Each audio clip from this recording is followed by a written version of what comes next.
So apparently Sneako was ignored by Cenat and I Show Speed at some kind of Rumble event. Let's see what happened. Because Sneako went off and, he went on this rant about how he's not like these other content creators and he's really that and all this other shit. Let's see what happened.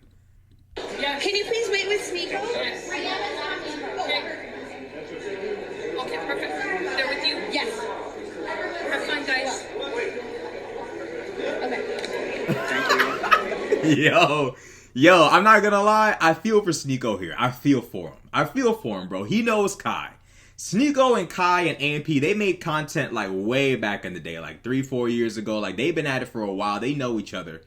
So for someone you know personally to just walk right past you as if they don't even know you or care about you, I feel for Sneako on some level. Now, I want to point something out to y'all about Sneako in this picture. Sneako is wearing a keffiyeh. I believe that's how you pronunciate it, a keffiyeh. It's a scarf, a symbol of solidarity with the Palestinian people. This is one of the reasons why it's so hard for people in that pop streamer sphere to fuck with Sneako. Because we can't even greet you at a event without you wearing controversial clothing, trying to do something, trying to make a statement, trying to do something. Cenat and I Show Speed are pop streamers. They're not political, they're not social. They're pop streamers. Why would they want to associate themselves with you wearing this kind of paraphernalia? I believe that's the proper term. Paraphernalia at this event. Why? Why? But that's just one of the many reasons why I can see a lot of people don't want to associate with Sneako. The second reason why I can understand why a lot of creators don't want to associate with Sneako, specifically black creators like Cenat and I Show Speed, is Sneako has said a lot of racist shit about black people. He had his old little Nick Fuentes arc and he was hanging around with the Groypers and all of that. That's caught up to him. See, a member of AMP by the name of Phantom, that's my favorite AMP member, if I fuck with Phantom. Phantom found a clip of Sneako talking shit about black people. Now, Phantom and Cenat are like this. In fact, Phantom was the one who discovered Kai on YouTube. So I would imagine that if Phantom is aware of this clip, Kai also has to by default be aware of this clip. Let's look at it. Basically, like, link you to culture and then you go into a white... Yeah, we gave you the culture. Black people gatekeep the stupidest shit. Like, other races are gatekeeping banking, are gatekeeping businesses. What do black people own? They don't own property. They don't own land. They don't own businesses. They don't have industry. Black people have nothing but and dreads. That's what black culture is like. Yeah, white girl, you can't take it. Don't put on dreadlocks, you're appropriating. Don't say that's our word. Yeah, that's what you're really passionate about. You know what's funny to me that Sneako's first thing he went to was, yeah, white girl, you can't take this. Yo, a lot of y'all non-black out there need therapy. Why are y'all so, like, mentally put off by black penis? Like, and pause. Okay, like, pause for all my real watching this of all races. Pause to all the real. I know. I'm not gonna go too far. Why is it that some non-black dudes have this, like, existential dread of, like, black in relation to non-black women? That shit is crazy. The first thing he went off on was, yeah, white girl, take this black. Like, what the All right, let's address his actual point. Black people don't own businesses. Black people don't own property. Black people don't own industry. Sometimes I wonder how... I don't think Sneako's dumb. I think Sneako's just dumb. And what I mean by that is I think Sneako is conventionally smart. But I don't think Sneako is a critical thinker. I don't think Sneako is a free thinker. And the reason why I say that is because a simple understanding of black history would tell you that if you take a community of people and you make them equal citizens only 65, 67, 60-something years ago, then after making them equal, you then mass incarcerate them through the crack epidemic. It's no surprise to me that a community that was second-class citizens after slavery for 100 years, and then after being made equal, were subjected to some of the harshest law enforcement we've ever seen in our nation's history, and somehow or another Sneako's surprised that black people don't own much. I'm not surprised black people don't own much. For only 60 years, black people have been equal in America. And see, black people spent the majority of our free time in America, our time of being free people, we were second-class citizens. When America went to war, we went to war. When America demanded taxes, we paid our taxes. We weren't equal citizens. We weren't able to pursue the building of wealth the same way white people were. White people were able to acquire loans necessary to purchase a home. Black people were historically redlined from being able to move into certain neighborhoods and access loans necessary to get a home. Now, homes are an incredibly important part of building generational wealth. Why? You can pass it down from generation to generation, removing the need of the next generation to buy a new home, right? So now you have one home. Ideally, families probably really should live together instead of just kicking people out at 18, 19, 20. But it gives a family a wealth base, right? If you're a kid and your mom or your dad or your family, maybe they're together, they own a home, you don't really have to go home searching. As long as they're not assholes and kicking you out of the house, you can always come back home, which lessens the financial burden on both you and your family to get a new home, therefore allowing you to take different financial risks, opportunities, adventures, whatever the case might be, to build your own life.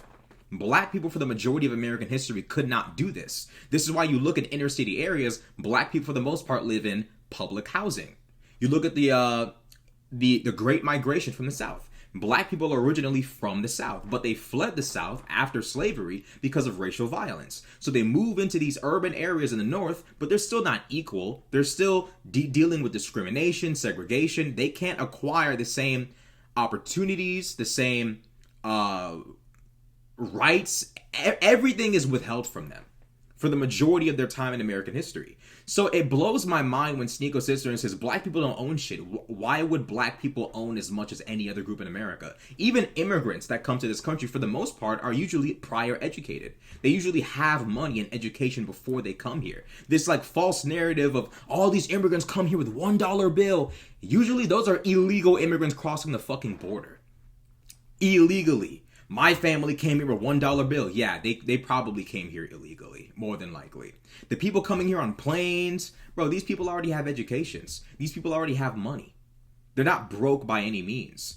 And and you know what's funny to me is black Americans, the same black people that Sneako makes fun of, are the same people that actually paved the way and sacrificed for people like Sneako to be in America. You think white people back in the 60s wanted a bunch of Sneakos running around? No. They for damn sure didn't want people like me in this country en masse, people like Low Tier God and Phantom. They don't want a bunch of black men running around this country in mass numbers. No. They for damn sure didn't want Sneakos running around this country in mass numbers either. But black Americans fought in the civil rights movement for not only us, but everyone who's not white to have equal rights and opportunities in this country. Now, if black people really had an evil spirit, we could have sat there and said, you know what? White people, we don't want rights for everyone. Just let us be equal. We've been here for a long time. We've been here forever. We've been here longer than a lot of y'all. We've sacrificed. We've gone through everything with you and paid double the price to be an American as you. Let us in. Let us have an equal opportunity at being Americans. You know what? Some white people would have took the deal. Okay, you get to come in, but no mass numbers of other races, just you. A lot of white people back then might have taken that deal. They might, at least we know you. At least we're familiar with you. At least we know what to expect from you. So it's funny to me when people who are non-black make fun of black Americans, it's like, y'all do realize white people weren't clamoring for you to be over here in any capacity. So when people like Sneako say all this racist shit to get, all close with the Groypers and all these white nationalists, to me, I think it's funny. I would never step in and try to interrupt it or stop it or try to correct. No, it's funny to me. Because at the end of the day, if black people disappear, the new target is a like Sneako. If black people all disappear tomorrow, the next target is people like Sneako. You're not white. You're the next target.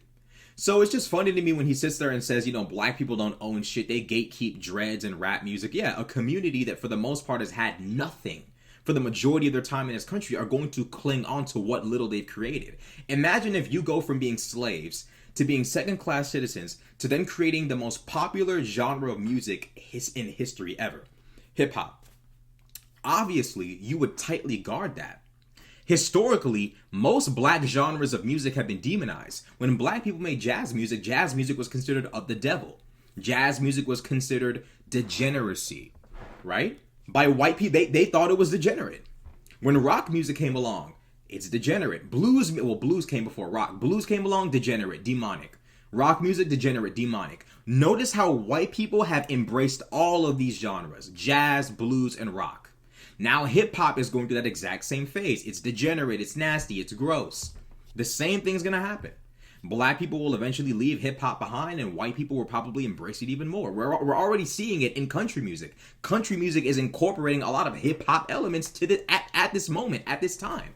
So it's funny to me that Sneako doesn't comprehend why a community that's barely ever had anything would cling so tightly to what little they have. Now, me personally, I don't really care to like gatekeep. Like, if you're a white person and you want to rap, I don't care. If you're a white person and you have dreadlocks, I don't care. Frankly, I just don't care. But I understand why a lot of black people are defensive about what little we do have culturally. And I mean, there's so many pieces of evidence to prove what I'm talking about. I mean, if you look up the GI Bill, which was supposed to be a bill for veterans coming home from World War II to be able to get low interest home loans, to be able to go to school for free, to be able to build generational wealth and get good paying jobs after getting an education. Black veterans were specifically blocked from having those things. Blocked by having them. By a Southern congressman. He blocked it. So when we talk about, oh, why don't black people have these things? Conservatives, y'all don't want to have this conversation, I promise you. Because the evidence is clear as day, bro. The United States, as much as I love this country to death, worked very hard to black people over for the majority of black people's time in this country. Now, of course, we've moved on toward a better and brighter tomorrow, but history is history, and the present is not, it doesn't exist in a vacuum. The present never has and never will exist in a vacuum. So, you know, Sneako is a character. Sneako also said something really, really interesting about, you know, black people again. Sneako says, Abraham Lincoln didn't care about slaves. The Civil War was about taxes. The North was just as racist as the South. The Confederacy held original American values of freedom. Now, he deleted this. And this was a post underneath this post. Sneako decided to post a picture of the Confederate flag. Now, I don't know why he would post this. The Confederacy would not have been fans of a person like Sneako. They would not respect Sneako. They would view Sneako as less than human. These were individuals that believed that one drop of black blood made you black. And it's not because they were impressed with black genetics. These thought that black blood was a contamination. And Sneako, I believe, is like 1/4 Haitian. Which is like, bruh.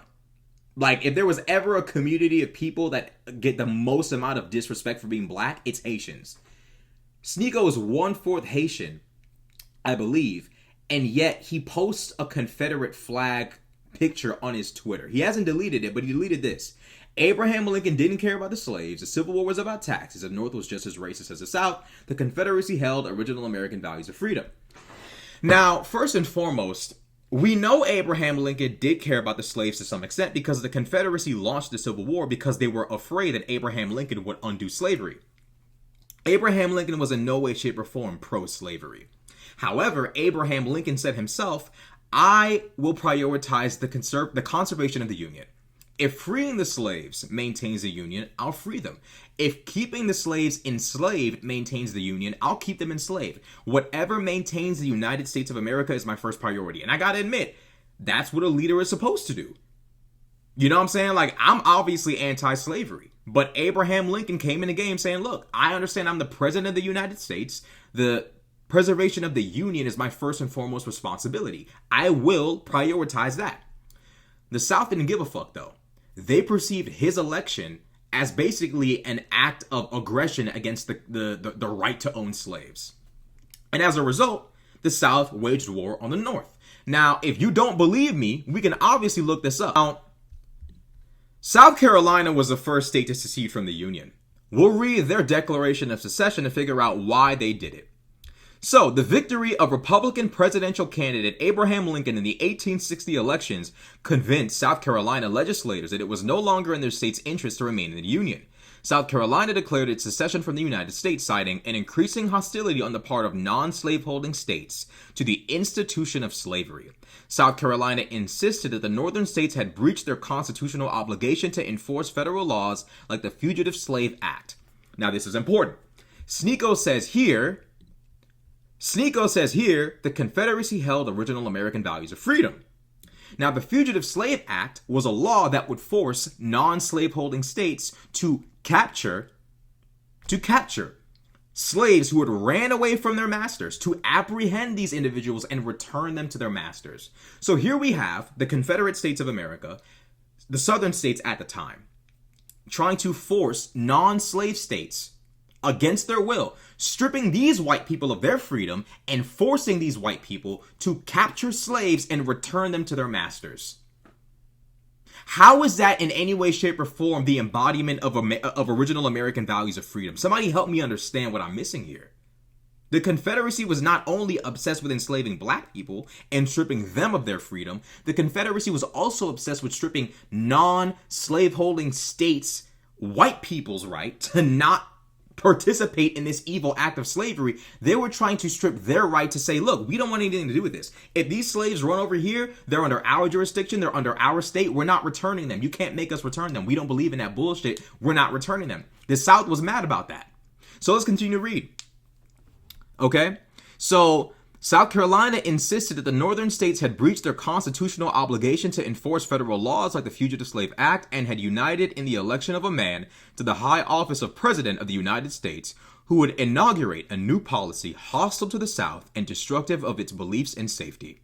We, therefore, the people of South Carolina, have solemnly declared that the union heretofore existing between this state and the other states of North America is dissolved. Within months, a total of 11 slaveholding states declared their secession from the Union, and war came. The Union defeat of the Confederate Army was nothing less than a defeat of secessionist theories of the Constitution. It also opened up the door to profound changes in the federal system during Reconstruction.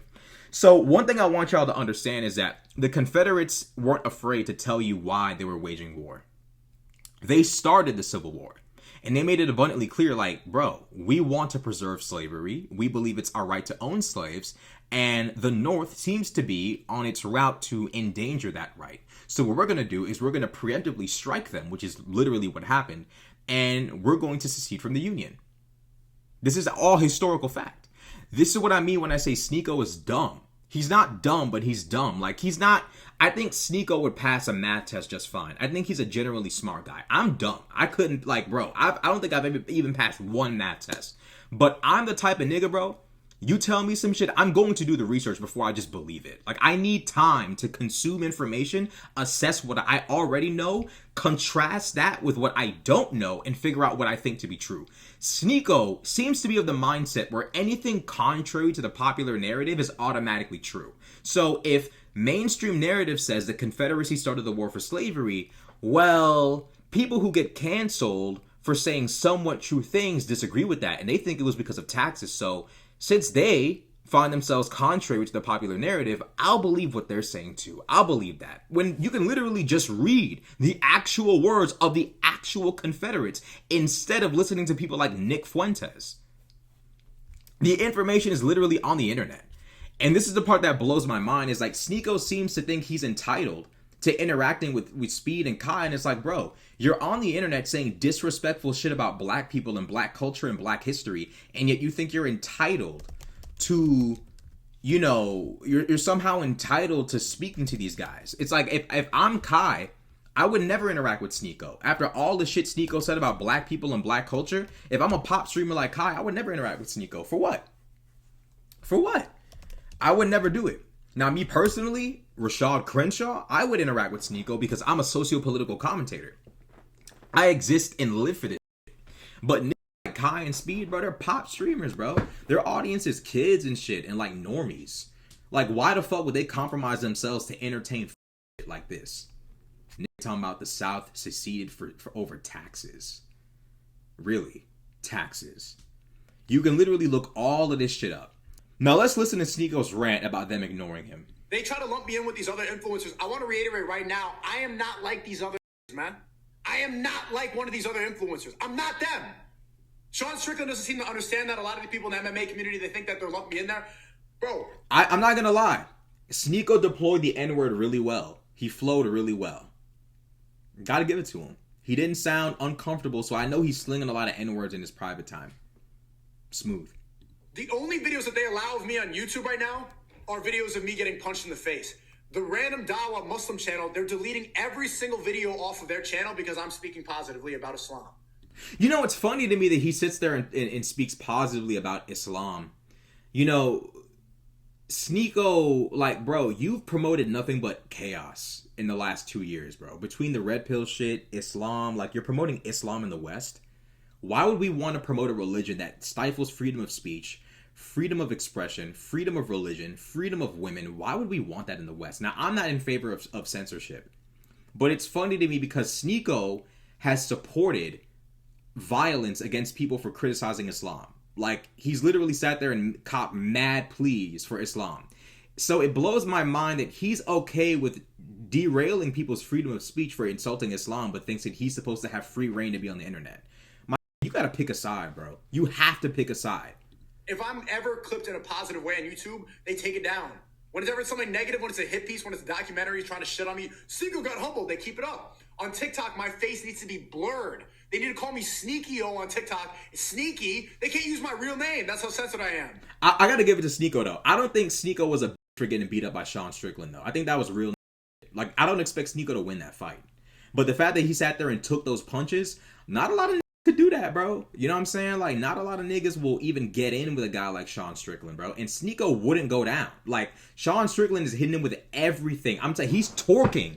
He's literally like, bro, and it's still not, bro. Sneako, I gotta give Sneako's a G for that. I gotta give it to him. I think if YouTube feels like that clip with Sneako is like, he got beat up, I respect it. I stream on Rumble. Who else streams on Rumble? My generation. Who else is doing it? Yeah, but you got banned, though. You have no choice but to stream on Rumble. Like, it's two different things. The people that they put at the front of Power Slap, the people that they promote and put, on the Rumble creators page, the people that they shove in front of Dana White, like, hey, here's the influencers. They put me on the other side. And I'm the one streaming on Rumble every day. But they put these guys, Kai and Speed, who stream what do they stream, 6 times? They walk out the red carpet for them. I get it. They're not a brand risk.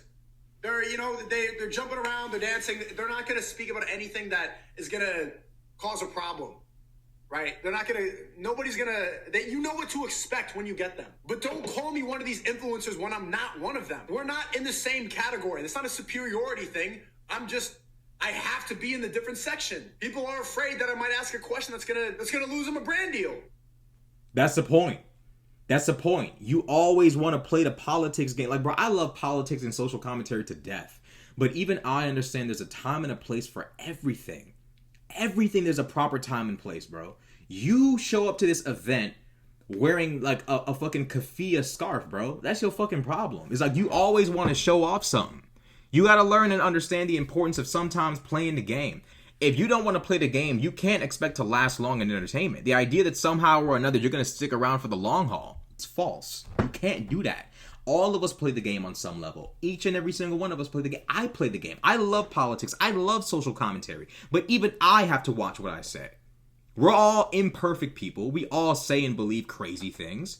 But the problem with Sneako is Sneako doesn't know when going too far is going too far. Sneako is the same guy who, after having disagreements with Destiny, insulted Destiny's relationship with his son and his baby mama. It's like you torch relationships over the smallest shit. You spiral out of control doing dumb shit. You say racist shit about black people. Like, what did you think was gonna happen to you over time, bro? People don't want to be seen with you.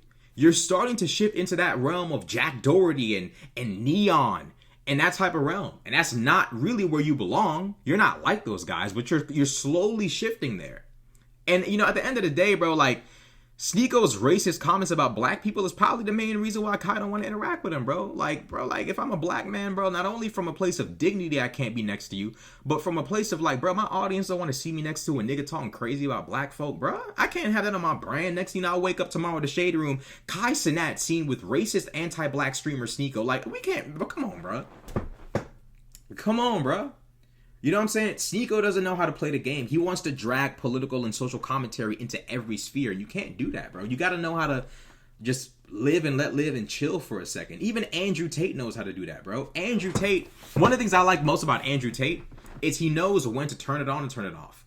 When you look at Andrew Tate's appearances on Fresh and Fit, he's very smooth, very suave, very funny, very respectful to the women. If you compare him to guys like Myron, Sneako, they're a lot more rigid, sometimes really, really harsh, disrespectful.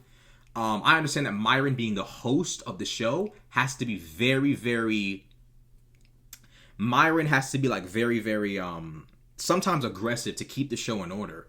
But you look at Tate, he's very smooth, very suave. He knows when to be this hyper aggressive, staunch, outspoken individual. And he also knows when to tone it down, be funny, be entertaining, be interactive. Sneako has not mastered that art yet, and it's drug him way too far away from where he's supposed to be. Completely ghost him when he got canceled. Where were Kai and Speed when you got banned on Twitch for saying there's two genders? They can't say it. They never will. They completely ghosted you because their managers said in their ear, you know this, I know this, and everybody watching knows this. They completely ghosted you, Aiden, because you were brand risky, because you weren't profitable to hang out with. What happened to the friendship there? You know who was there? Kai.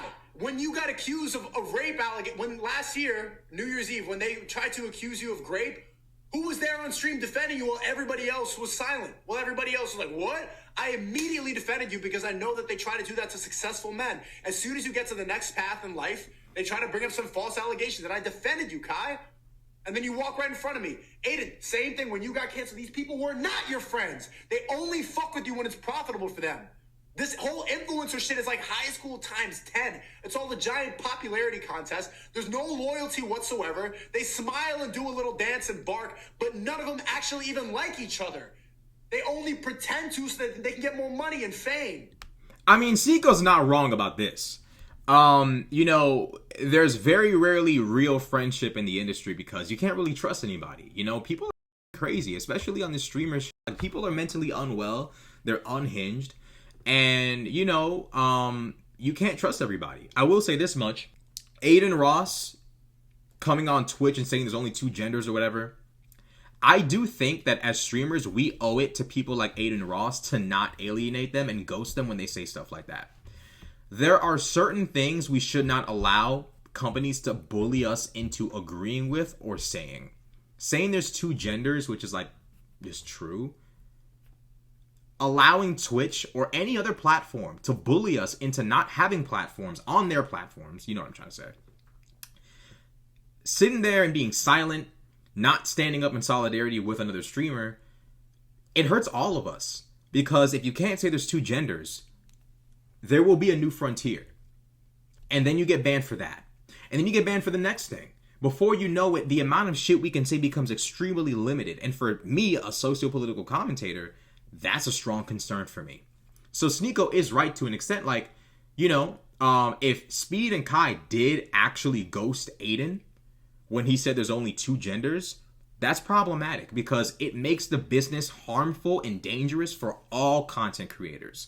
It gives these platforms leeway to f us over for the most minute of offenses. So I agree with Sneako on that. I mean, ultimately, bro, like this is a problem where Sneako seems to think that he can just do whatever he wants and consequences won't befall him. We're all playing the game on some level, all of us. Sneako wants to wild out and say whatever with no consequence, and that's just not real life. I understand that in conservative Republican circles, you're supposed to be able to just like say whatever about any community and make fun of them and do whatever, and they're supposed to just take it because if they don't, they're soft or they're snowflakes or whatever. But the reality is we're all snowflakes about something. Sneako's probably a snowflake about Islam. Conservatives are probably snowflakes about anything relating to American pride and America.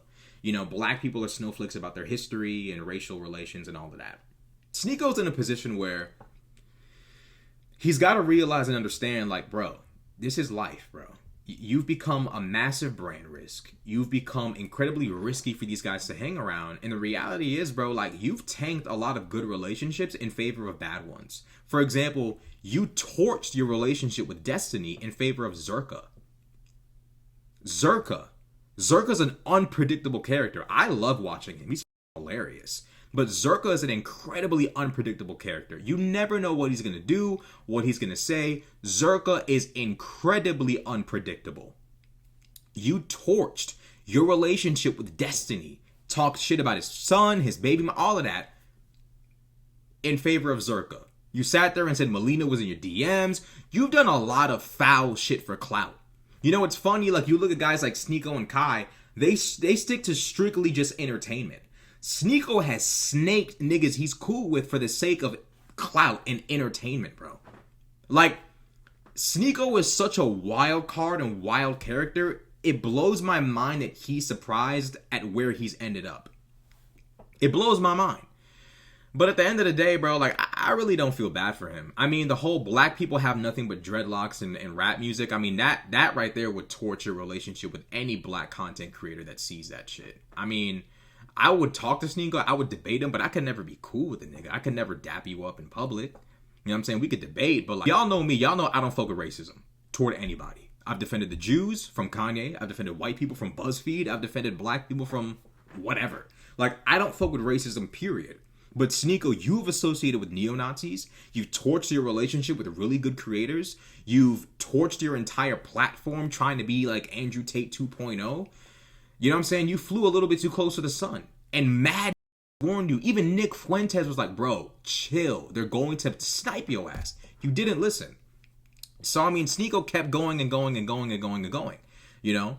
I bring it right back to the shit he said about black people. It's like, bro, why would Sneako and Kai in their right fucking minds associate with you? But it is what it is, bro. That's what I think about the situation. It's unfortunate, but like, you got to watch what you say, and you got to realize that in this industry, Sneako is right. There aren't really any friends in the industry. These people don't know each other. They don't see each other often. They live in different places. They spend very little time with one another. They're not really friends like that, and that's true. Sneako's not wrong about that. But that's all the more reason to watch your step and watch what you do. Longevity is key. Crashing out, saying wild, dumb shit that's not even historically accurate for the sake of a clout and like, I don't know, man. Sneako is an unfortunate character in this space. Let me know what y'all think in the comment section below. Like, comment, subscribe. I'm out.